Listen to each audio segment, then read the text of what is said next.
రాష్ట్ర ప్రగతి రథ సారథి మనందరి అభిమాన నాయకులు మన ఆశా జ్యోతి ఈ రాష్ట్ర ముఖ్యమంత్రి శ్రీ కల్వకుంట్ల చంద్రశేఖరరావు గారిని సభను ఉద్దేశించి ప్రసంగించవలసిందిగా కోరుతున్నాను.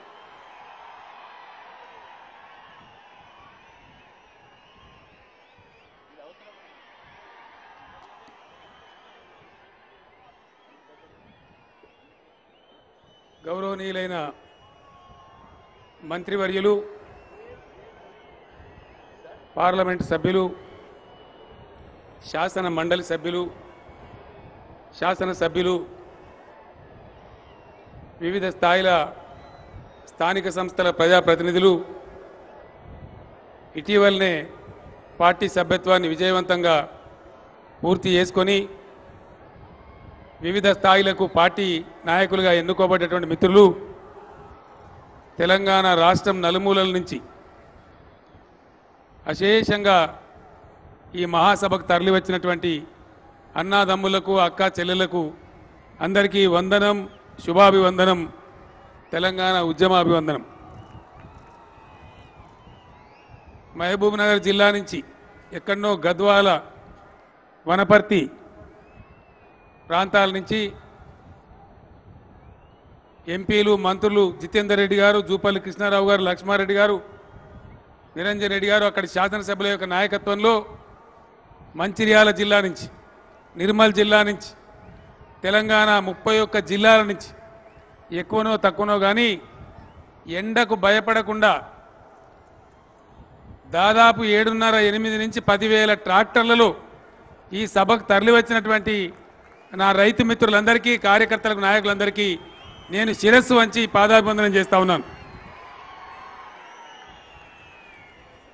సైకిళ్ళ మీద, మోటార్ సైకిళ్ళ మీద ఎండను లెక్క చేయకుండా వచ్చిన మిత్రులందరికీ కూడా నేను నమస్కారాలు తెలియజేస్తా ఉన్నాను.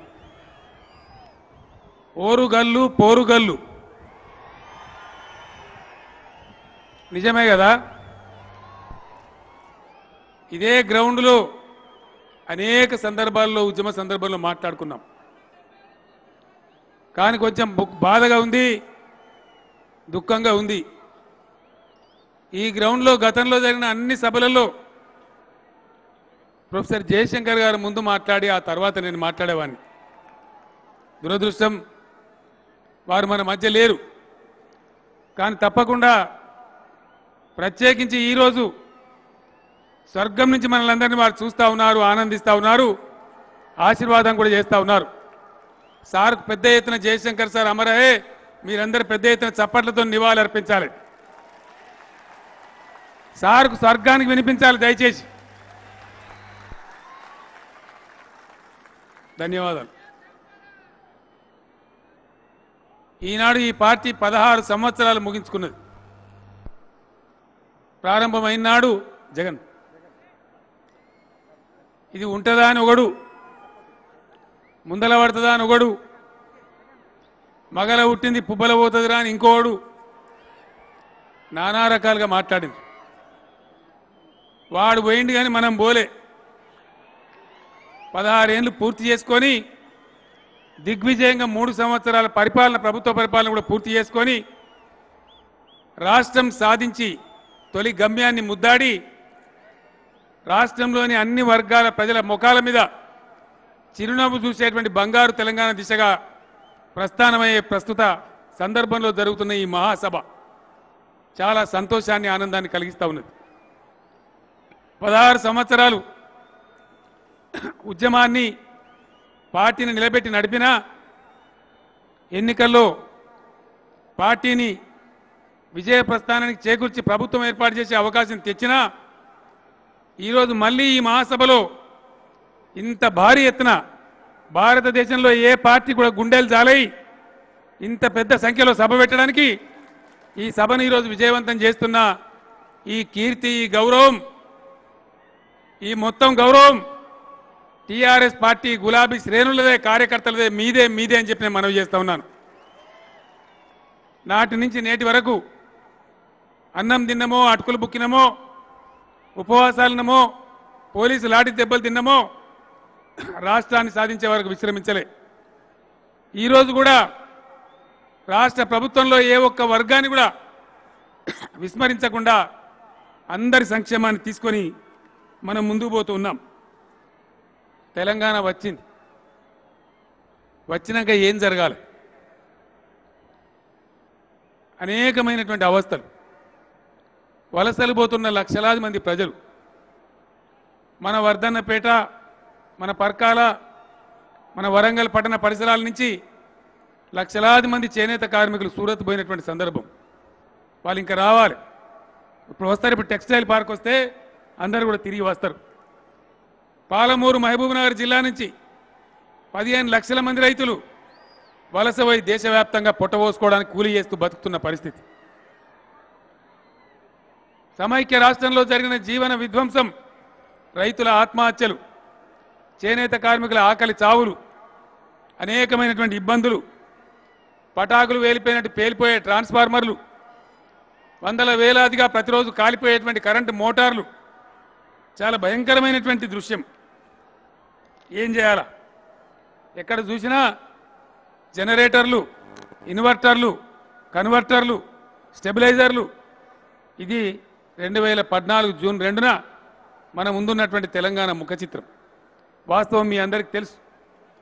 ఈ సందర్భంలో ఏం చేయాలి? కర్తవ్యం ఏంది? అన్నిటికన్నా ముందు తొలగించాల్సిన బాధ కరెంటు బాధ. అది ప్రగతికి మూలం, వ్యవసాయానికి మూలం. అడుగంటిపోయిన భూగర్భ జలాల వల్ల బట్టలు ఉతుకోనన్న బోరే బతుకు మనకు, పశువులకు నీళ్లు పెట్టనన్న బోరే, అన్ని రకాల ఇబ్బందులు అవుతున్నాయి. కాబట్టి కరెంటు బాగు చేయాలనుకున్నాం. చాలామంది మాట్లాడినారు కాంగ్రెస్ నాయకులు, మేము ఇంత సిపాయిలు ఇంటి కేసీఆర్ మేమే చేయలేకపోయినాం, నువ్వు ఎక్కడికి వెళ్ళి చేస్తావు, చేస్తే మహా అద్భుతమే అన్నారు. 6 నెలలు తిరగక ముందే కరెంటు పోకుండా చేయడమే కాదు, ఒక్క కరెంటు మోటార్ కూడా గాలిపోకుండా ఈరోజు ఈ పసల్లో, ఈ యాసంగి పసల్లో 23 జిల్లాల ఆంధ్రప్రదేశ్ కంటే కూడా ఎక్కువ మెగావాట్ల, అంటే 9500 మెగావాట్ల లోడ్ వచ్చినా విజయవంతంగా కరెంటు మనం సప్లై చేసి చూపించినాం. పరిశ్రమలలో కార్మికులకు 15 రోజులు పని దొరికితే 15 రోజులు ఉపాసం ఉండేది. ఇలా 3 షిఫ్ట్లలో తెలంగాణ రాష్ట్రంలో పరిశ్రమలు పనిచేస్తూ ఉన్నాయి. వ్యవసాయం బ్రహ్మాండంగా జరిగింది, పంటలు కూడా బాగా పండుతూ ఉన్నాయి.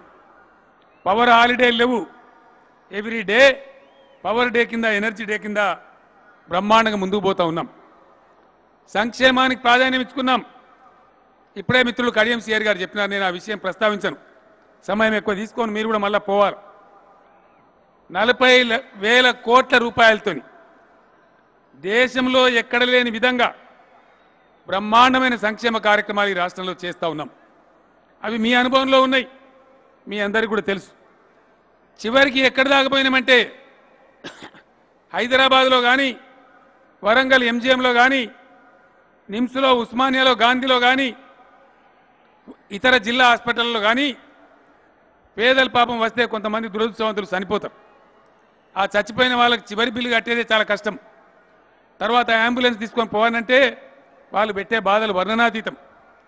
అది నాకు స్వయంగా తెలుసు కాబట్టి ఆరోగ్య మంత్రి లక్ష్మారెడ్డి గారికి చెప్పి దానికి ఒక కార్యక్రమం పెట్టి, పరమపదం అనే పేరు పెట్టి, సర్కార్ హాస్పిటల్ కానీ ఇంకో హాస్పిటల్ కానీ పేదలు చనిపోతే రూపాయి ఖర్చు లేకుండా వాళ్ళ ఇంటికాడ, వాళ్ళు ఏ జిల్లా అయినా పర్వాలేదు, ఆదిలాబాద్ అయినా, మహబూబ్ నగర్ అయినా, ఖమ్మం జిల్లా అయినా సరే, ఆ శవాలను ఉచితంగా ఇంటికాడ దించామని చెప్పినాం. ఇప్పటికే దాదాపు 5-6 వేల కుటుంబాలకు ఆ సాయం కూడా జరిగింది. టాప్ టు బాటం ఆలోచన చేసి 40 లక్షల మందికి పెన్షన్లు ఇచ్చేటువంటి ఏకైక రాష్ట్రం ఇలా భారతదేశంలో తెలంగాణ అని చెప్పి నేను మనవి చేస్తా ఉన్నా. కరెంట్ సమస్య పోయింది, జీవన విధ్వంసం జరిగింది కాబట్టి సంక్షేమం చేసుకొని ప్రజలను కాపాడుకోవాలి, ప్రజల కడుపు నింపుకోవాలి, పేదలను, వృద్ధులను, వితంతువులను ఆదుకోవాలి. ఆ కార్యక్రమాన్ని విజయవంతంగా చేస్తూ ఉన్నాం. అదేవిధంగా మంచినీళ్ళ బాధ కూడా శాశ్వతంగా పోవాలి. దానికోసమే 40,000 కోట్ల రూపాయలతో టేకప్ చేసింది మిషన్ భగీరథ కార్యక్రమం. ఈ సంవత్సరం అయిపోయే వరకే గ్రామ గ్రామానికి కృష్ణా గోదావరి నీళ్లు కూడా చేరుకుంటే ఆ పనులన్నీ మీ కళ్ళ ముందే ఉన్నాయని నేను మీకు మనవి చేస్తా ఉన్నా. దీని తర్వాత జరగాల్సింది ఏంది? ఖచ్చితంగా పరిపాలనా సంస్కరణలు జరగాలి. ఎక్కడనో జిల్లా కేంద్రం ఉంటుంది, బెజ్జూరు నుంచి ఆదిలాబాద్ పోవాలంటే 300 కిలోమీటర్లు. పాత మెదక్ జిల్లాలోని సిద్దిపేటలో నంగునూరు మండలం నుంచి సంగారెడ్డి పోవాలంటే 220 కిలోమీటర్లు. మహబూబ్ నగర్లో అచ్చంపేట నుంచి మహబూబ్ నగర్ రావాలంటే అనేకమైన దూరం, అనేకమైన ప్రయాస. ఇది పోవాలంటే పాలనా సంస్కరణలు జరగాలి, కొత్త జిల్లాలు రావాలి, కొత్త రెవెన్యూ డివిజన్లు రావాలి, కొత్త మండలాలు రావాలని చెప్పి ఆలోచన చేసి 10గా ఉన్న జిల్లాల సంఖ్యను 31కి చాలా విజయవంతంగా పెంచిన విషయం కూడా మీ అందరి ముందు కూడా ఉంది. కొత్త మండలాలు కూడా 125 ఏర్పాటు చేసుకున్నాం. రెవెన్యూ డివిజన్ల సంఖ్య 60 పైచీలకు పెరిగిపోయింది. ఆ రకంగా పరిపాలన సంస్కరణలు కూడా దేశంలో ఏ రాష్ట్రంలో జరగని విధంగా విజయవంతంగా చేసిన విషయం మీ అందరికీ కూడా తెలుసు. దీని తదనంతరం గ్రామీణ ఆర్థిక వ్యవస్థ బాగుపడాలి. 160% ప్రజలు గ్రామాలలోనే బతుకుతా ఉన్నాం. వ్యవసాయదారులుగా, రైతులుగా బతుకుతా ఉన్నాం. వృత్తి పని వాళ్ళుగా బతుకుతా ఉన్నాం. గ్రామీణ ఆర్థిక వ్యవస్థ పటిష్టం కావాలంటే గత 70 సంవత్సరాలు పాలన చేసిన కాంగ్రెస్, తెలుగుదేశం ప్రభుత్వాలు పని చేయలే. మొన్న మేము మాట్లాడుతూ ఉంటే కడియం సిఆర్ గారు కూడా లేచి కోపానికి వచ్చినారు అసెంబ్లీలో. నేను సందర్భం మాట్లాడుతూ ఉంటే కాంగ్రెస్ నాయకులను మమ్మల్ని హేళన చేస్తూ ఉన్నారు.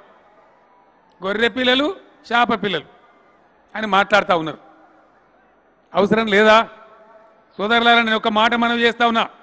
30 లక్షల మంది యాదవ సోదరులు, గొల్ల కుర్మ సోదరులు ఉండే ఈ రాష్ట్రంలో ప్రతిరోజు 650 లారీల గొర్రెలు మనం దిగుమతి చేసుకుంటా ఉన్నాం. ఒక హైదరాబాద్ నగరానికే 350 లారీల గొర్రెలు దిగుమతి అవుతా ఉన్నాయి. మన సింగరేణి ఏరియా కావచ్చు, మన ఇతర పట్టణాలు కావచ్చు, మరో 300 లారీల గొర్రెలు వస్తూ ఉన్నాయి. ఇది మెడకాయ మీద తలకాయ ఉన్న ప్రభుత్వం దీన్ని ఆలోచించకుండా ఉండే ప్రభుత్వమేనా? ఎందుకు చేయలేదని చెప్పి నేను అడుగుతా ఉన్నా. ఎందుకు ఆలోచించలేదని నేను అడుగుతా ఉన్నా. ఇలా యాదవ సోదరులు, గొల్లకుర్మ సోదరులు 30 లక్షల మంది జనాభా ఉంటే ఎందుకు ఈ పథకాన్ని ఆలోచించలేదు? అందుకే ఈరోజు ప్రతి గొల్లకుర్మ కుటుంబానికి, ప్రతి ఒక్క కుటుంబానికి ఆయనకు గొర్రెలు ఉన్నాయా లేవా అని చూడకుండా గొల్లకుర్మ అయితే చాలు ఖచ్చితంగా 21 గొర్రెల యూనిట్లు వాళ్ళకు అందించబోతా ఉన్నాం. 84 లక్షల గొర్రెలను ఈ సంవత్సరం, వచ్చే సంవత్సరం కలిపి అందించబోతా ఉన్నామని మనవి చేస్తా ఉన్నా. వాళ్ళు సంపాదించేది ఇదో తమాషాలాగా అందరూ అనుకుంటా ఉన్నారు. నేను ఒక మాట మీకు మనవి చేస్తా, మీరు ఓపికతో వినాలి. మన దగ్గర ఇప్పుడు ఆల్రెడీ ఒక 50-60 లక్షల గొర్రెలు ఉన్నాయి. 84 లక్షలు ఇప్పుడు తెస్తా ఉన్నాం. 1,60,000, 1,70,000 గొర్రెలు ఉంటాయి. ఇవి 2 ఏళ్లలో 3 సార్లు ఈంతాయి. అంటే 5.5 కోట్ల గొర్రెలు అవుతాయి. 5.5 కోట్ల గొర్రెలు అయితే 1.5 కోటి మళ్ళీ పెంపకానికి ఉంచుకొని 4 కోట్ల గొర్రెలు అమ్ముకుంటే 5,000 రూపాయలకు ఒక గొర్రె అమ్ముకున్నా 20,000 కోట్ల రూపాయలను మన గొల్లకుర్మ సోదరులు సంపద సృష్టించబోతారు.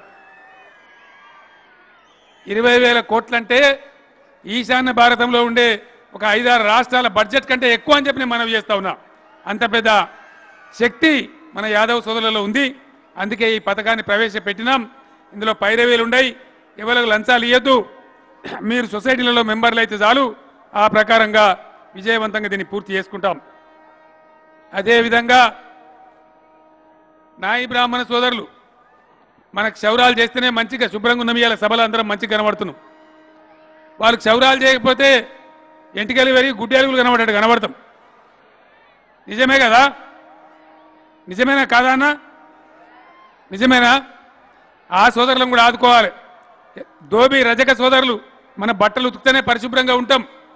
మన విశ్వబ్రాహ్మణ సోదరులు, మన కంచరి సోదరులు, కుల వృత్తి కోల్పోయిన కుమ్మరి సోదరులు, చేనేత సోదరులు, ఇంకా ఉన్నటువంటి కుల వృత్తుల వాళ్ళు, వృత్తి లేకుండా సంచార జీవులుగా ఉన్న ఎంబీసీ 93 కులాలుగా ఉన్నటువంటి బీసీ వర్గాలలో చాలా పెద్ద నిర్లక్ష్యానికి గురైనారు. అందరి గురించి కూడా బడ్జెట్లో ఏర్పాటు చేసుకున్నాం. అందరికి కూడా బ్రహ్మాండమైన పని జరగబోతా ఉంది. 25,000 నవీన క్షౌరశాలలు తెలంగాణ గ్రామాలలో. మన ధనిక రాష్ట్రం కాబట్టి గ్రామాలలో సంస్కృతి మారాలి. గ్రామాలలో ఉండే నాయి బ్రాహ్మణులు 25,000 మందికి 1,00,000 రూపాయల చొప్పున 100% ప్రభుత్వమే సబ్సిడీ ఇచ్చి నవీన క్షౌరశాలలు, మోడర్న్ సెరూల్స్ ప్రతి గ్రామంలో ఈ సంవత్సరమే పంపిణీ చేయబోతా ఉన్నామని మనవి చేస్తా ఉన్నా. రజక సోదరులకు దోబీ ఘాట్లు కానీ, అధునాతనమైన డ్రైయర్స్ కానీ, వాషింగ్ మెషిన్స్ కానీ సప్లై చేయబోతా ఉన్నామని మనవి చేస్తా ఉన్నా. విశ్వబ్రాహ్మణ సోదరులకు, వడ్రంగి సోదరులకు, మరి సోదరులకు, అదేవిధంగా కంచర్ సోదరులకు కూడా, విశ్వకర్మలుగా ఉన్న పంచదాయిల వాళ్ళకు కూడా 200 కోట్ల బడ్జెట్ కేటాయించాం. వాళ్ళ సంక్షేమాన్ని కూడా చేసుకుంటామని మనవి చేస్తా ఉన్నాం. గీతి వృత్త కార్మికుల గురించి హైదరాబాద్లో కళ్ళు దుకాణాలు ఆంధ్ర వాళ్ళు మూసేసినారు. తెలంగాణ వస్తే తెరిపిస్తామని చెప్పినాం, వాటిని తెరిపించినాం. ఈరోజు 5 కోట్ల ఈత తాటి చెట్లు కూడా పెంచేటువంటి కార్యక్రమాన్ని చేస్తా ఉన్నాం. ఈ మందు కళ్ళు బాధ పోవాలి, మంచి కళ్ళు మళ్ళీ తెలంగాణ రావాలి, మన గీత పని వాళ్ళు కూడా గొప్పగా బతకాలని చెప్పి ఈ సందర్భంగా నేను మనవి చేస్తా ఉన్నాను. ఎరువుల కొరతలు మనం చూసినాం, ఇత్తనాల కొరత చూసినాం. ఎరువుల దుకాణాల కాడ చెప్పులు పెట్టిపోదుము, పోలీస్ స్టేషన్లలో అమ్మినారు. 2 రోజులు లైన్లో ఉంటే ఒక బస్తా దొరకది. ఈరోజు ఆ పరిస్థితి లేదు, దాన్ని కూడా సంస్కారం చేసుకున్నాం. ఎండాకాలంలో ఎవరికి పట్టలేనప్పుడు దేశంలో లక్షల మెట్రిక్ టన్నుల బఫర్ స్టాక్స్ తెచ్చి మన రాష్ట్రంలో స్టాక్ చేస్తూ ఉన్నాం. అందువల్ల ఎరువుల కొరత, విత్తనాల కొరత కూడా రైతాంగానికి రాకుండా తయారైందని నేను మనవి చేస్తూ ఉన్నా. మన గవర్నమెంట్ టీఆర్ఎస్ ప్రభుత్వం వచ్చే నాటికి రాష్ట్రంలో గోదాముల కెపాసిటీ కేవలం 4 లక్షల మెట్రిక్ టన్నులు. అది సరిపోదని ఆలోచించి ఇలా 17 లక్షల అదనపు మెట్రిక్ టన్నుల గోదాములు నిర్మాణం పూర్తవుతా ఉన్నాయి. మే నెలాఖరుకు 21 లక్షల మెట్రిక్ టన్నులకు గోదాముల సామర్థ్యం కూడా పోయిందని మనవి చేస్తూ ఉన్నాం.